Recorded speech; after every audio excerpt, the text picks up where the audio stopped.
ہماری اس دنیا میں کئی ایسی ڈینجرس جگہیں ہیں جہاں پر بہت سے لوگوں نے اپنی جانیں گنوائی ہیں، اور ہاں، وہاں جانے والے لوگوں کو یہ بھی پتہ نہیں ہوتا کہ شاید وہ واپس بچ کر آئیں گے کہ نہیں، اور پھر شاید انہیں بیچ میں ہی اس ایڈونچر کو چھوڑ کر آنا پڑے۔ چلیے جانتے ہیں وہ ڈینجرس جگہ آخر ہے کون سی۔ السلام علیکم پیارے دوستو، تو کیسے ہیں آپ؟ سب سے پہلے ٹاپ 10 چینل کو سبسکرائب کر لیں اور ساتھ ہی لگے بیل آئیکن کو بھی پریس کر دیں۔ دوستو، ہم سب سے پہلے بات کریں گے ماؤنٹ ایوریسٹ کی۔ آپ کو یہ ضرور پتا ہوگا کہ ماؤنٹ ایوریسٹ کی اونچائی 8,849 میٹر ہے، لیکن آپ کو شاید یہ نہیں پتا ہوگا کہ اس پر اب تک 300 سے بھی زیادہ لوگ مارے جا چکے ہیں، اور ان 300 لوگوں کی لاشیں وہاں ایسے ہی پڑی ہیں جسے آپ گھومتے پھرتے ان لاشوں کو دیکھ سکتے ہیں۔ ہو سکتا ہے وہ لاشیں شام کو سوتے وقت کیمپ کے نیچے بھی موجود ہوں۔ ماؤنٹ ایوریسٹ کتنا کریپی اور خوفناک ہے، بس یہ اس کا ایک چھوٹا سا پارٹ ہے۔ ماؤنٹ ایوریسٹ کی مسٹری اتنی ہی بڑی ہے جتنا کہ ماؤنٹ ایوریسٹ۔ اسے آج کی ویڈیو میں ہم ایکسپلور کریں گے بہت ہی باریکی کے ساتھ۔ آپ کو بتا دیں کہ سال 1999 میں جارج میلوری اور ایرون نامی یہ دو شخص جن کو ڈھونڈنے کے لیے ایک سرچ آپریشن جاری کیا گیا۔ یہاں آپ کے جاننے کے لیے یہ ضروری ہے کہ وہ زندہ کو نہیں بلکہ مردہ کو ڈھونڈ رہے تھے۔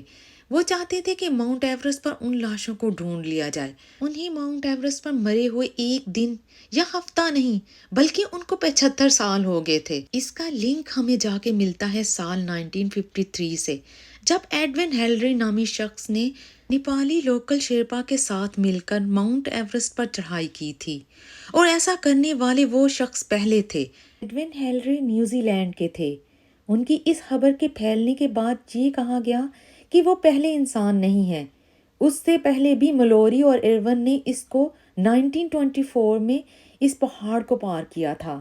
ملوری اور ایرون برٹن کے شہری تھے، اور اس لیے یورپ کو یہ ثابت کرنا تھا کہ وہ لوگ دنیا میں سب سے پہلے نمبر پر ہیں، اور اس معاملے میں یہ کام پہلے ہی کر چکے تھے۔ ایرون اور ملوری نے پہلے ہی ثابت کر دیا تھا، مگر اس کے بعد ان کی نیچے اترتے وقت موت ہو گئی تھی۔ اب اگر ان کی لاشیں ڈیتھ زون سے اوپر مل جاتی تو برٹن کا جھنڈا اوپر ہو جاتا، اور اسی لیے انہیں ڈھونڈنے کے لیے سال 1999 میں مشن کو شروع کیا گیا تھا۔ اس مشن کے دوران سرچ کر رہی ٹیم کے مطابق کچھ بہت ہی خطرناک ہوا جو انہوں نے دیکھا، جن کو دیکھ کر وہ بہت ہی زیادہ خوفزدہ ہوئے۔ مشن کے شروع ہونے پر انہیں ڈیتھ زون کی شروعات میں ہی لاشیں ملنی شروع ہو گئیں، اور ہر لاش کو دیکھ کر انہیں ایسا لگتا تھا کہ یہ ایرون یا ملوری کی لاش ہے، لیکن نہ تو ایرون کی لاش ہوتی اور نہ ہی ملوری کی۔ اسی طرح سے وہاں انہیں کم از کم 200 لاشوں کو دیکھنا پڑا، جس کو دیکھ کر وہ بہت ہی خوفزدہ ہوئے۔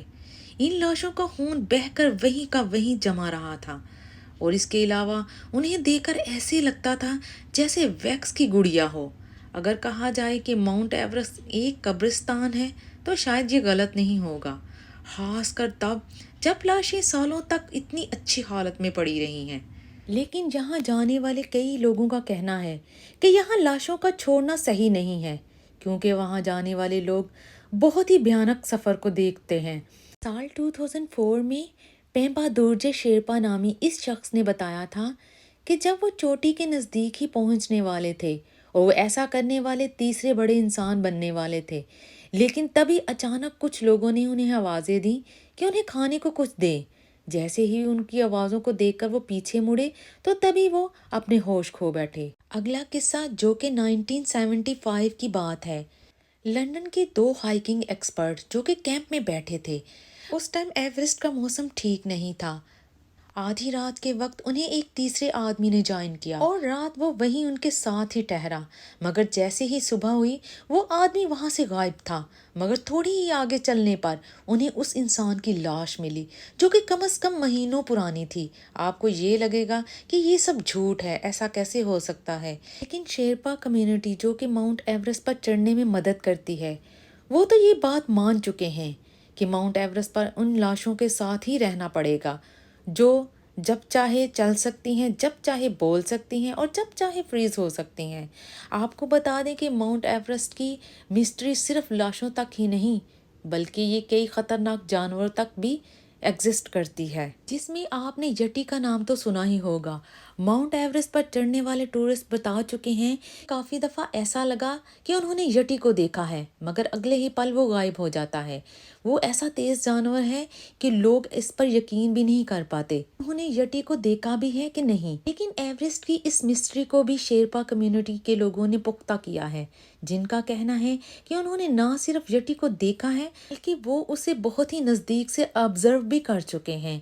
وہیں آپ کو بتا دیں کہ یٹی کی مسٹری صرف ماؤنٹ ایورسٹ پر ہی جڑی ہوئی نہیں بلکہ اس مسٹری کے تار کوہ ہمالیہ سے بھی جڑے ہوئے ہیں۔ یٹی کے بارے میں بہت سی جگہوں پر سننے کو ملا ہے کہ یہ بہت سی جگہوں پر موجود ہے۔ ماؤنٹ ایورسٹ پر اور بھی ایسی گتھیاں ہیں جو سلجھتی نہیں بلکہ ٹورسٹ کو اور بھی الجھا کے رکھ دیتی ہیں۔ 2017 میں ریسکیو ٹیم کو بہت سی لاشیں ملیں۔ یہ لاشیں انہیں ملتی ہی رہتی ہیں۔ ان کا کام ہوتا ہے کہ وہ پہچانے کہ وہ لاشیں کس کی ہیں اور اس کے بعد یہ پتہ کرنا ہوتا ہے کہ وہ زندہ بھی ہیں کہ نہیں۔ ریسکیو ٹیم نے علیحدہ پرائمری ایجنسیوں سے بات کی اور پتہ چلا کہ کسی بھی کلائمبنگ ایجنسی کا کوئی بھی انسان اس وقت کھویا نہیں تھا۔ ان لاشوں کے بارے میں کئی دنوں تک تحقیقات چلتی رہیں لیکن پتہ نہیں چلا کہ وہ لاشیں کس کی تھیں۔ جبکہ اس ایڈونچر کو شروع کرنے سے پہلے آپ کو کسی نہ کسی کلائمبنگ ایجنسی سے پراپر رجسٹریشن کروانا ہوتی ہے اور اس کے بنا کوئی بھی ایورسٹ پر قدم بھی نہیں رکھ سکتا۔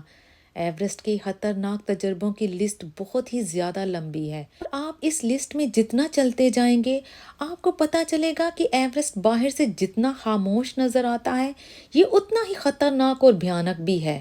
بھلے ہی اس بات کا کلیم ہو کہ یہ چائنا میں ہو، نیپال میں ہو یا تبت میں ہو، اس بات کا کلیم کہ اس پر چڑھنے والے پہلے انسان روسی تھے، یورپی تھے یا پھر نیوزی لینڈ کے تھے، مگر ماؤنٹ ایورسٹ کی یہ گتھی کیا کبھی سلجھ پائے گی؟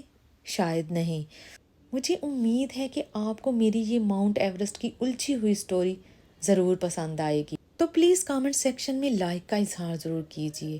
تو ملتے ہیں ایک اور نئی معلوماتی ویڈیو کے ساتھ، تب تک کے لیے اللہ حافظ۔